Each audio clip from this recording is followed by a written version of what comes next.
Hey guys, it's your girl Nurse B and welcome back to my YouTube channel. Today's video we are going to talk about the importance of taking care of your mental well-being more than ever, especially now during this pandemic. I know a lot of you guys, like myself, we're so used to living in a society, run by technology. We're used to being in control of our lives. We're used to like planning. That's the biggest thing. We're used to planning everything from, activities, dinner dates, vacation. We're used to planning things weeks, months, and even years in advance. But once this pandemic occurred, everything was at a standstill. And I know a lot of you guys, just like myself, you feel like I have no control of what's going on. But what you are in control of and what you do have control over is your mental well-being. Wait, how can I take care of my mental well-being? How can I make sure that I'm okay mentally? Physically, you know what to do. Like mentally, what can I do to just like get in tune with myself and make sure that I'm taking care of myself up here? Don't worry, your girl's got you.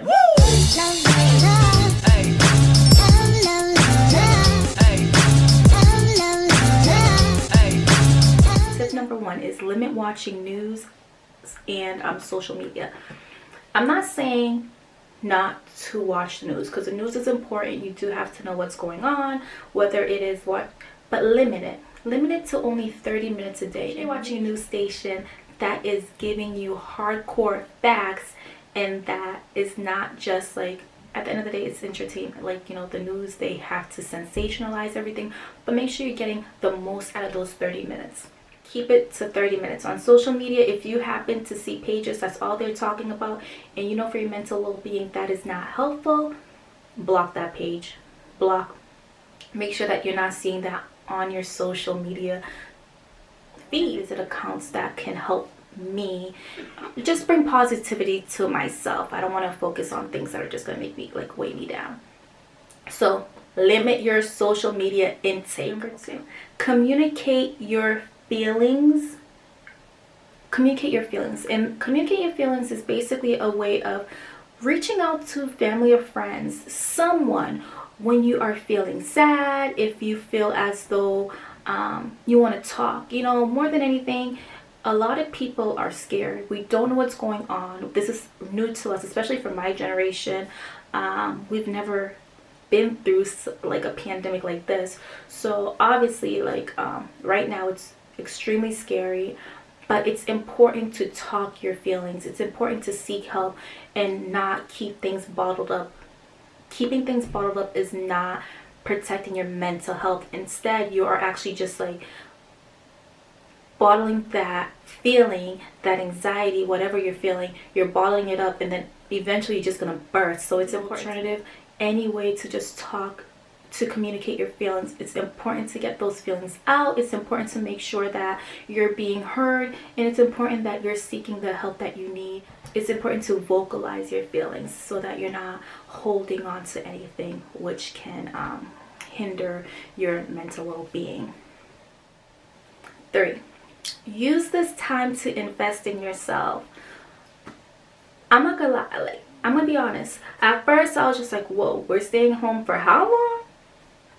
But when I really thought about it, I was just like, you know what? We are always on the go. We never have time to really just sit back and enjoy or even just think about ourselves. We're always like going to work. We're like, if you have children, picking your kids from school. If you're married, you're being a housewife, being a father, you're being a provider. So you really don't have that time to kind of just sit and really focus on ways to just better yourself. So this is why it's important to use this time more than ever to just invest in yourself. And that's another way to boost your mental well-being.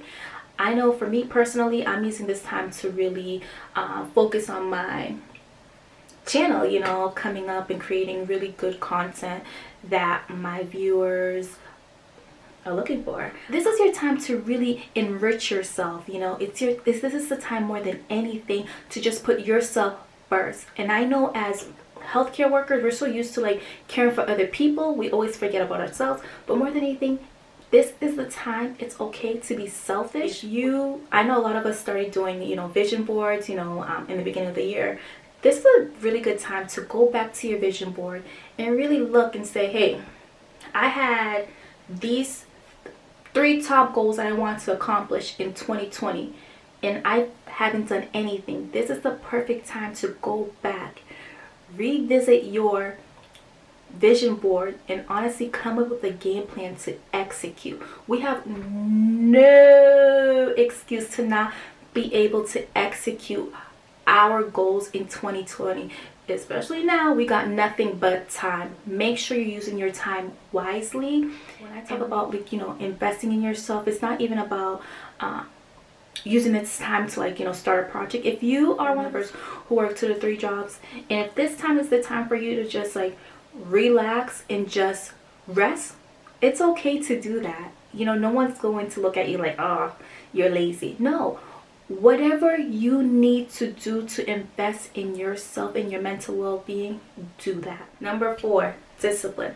I think a lot of us think like, we're in quarantine, that means we can't do anything, we're just stuck at home. More than anything, you need a routine. Having a routine actually helps with your mental well-being, because this is what I have to do. You don't have to stick to a strict routine, but just knowing that like, hey, 8 o'clock I wake up, I make breakfast, I go for a walk, I come home. If you're working from home, you do your work. If you don't have to work from home, if you have whatever you have to do, just do it in the morning. So then after that, whatever you want to do to invest in yourself that makes you happy, you get to focus on that. Number 5, remain positive. It's easier said than done, but I think right now, more than anything, in order to really focus on your mental well-being, being positive is the first step.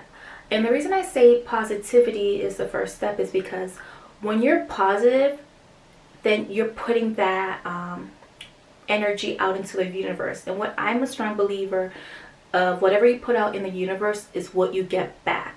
So if you're thinking negative, you're saying like, oh, well, being a Debbie Downer, trust me, that's the energy you're going to get back. If you're really focused on your mental health as a whole, think positive, think positivity, and that will help.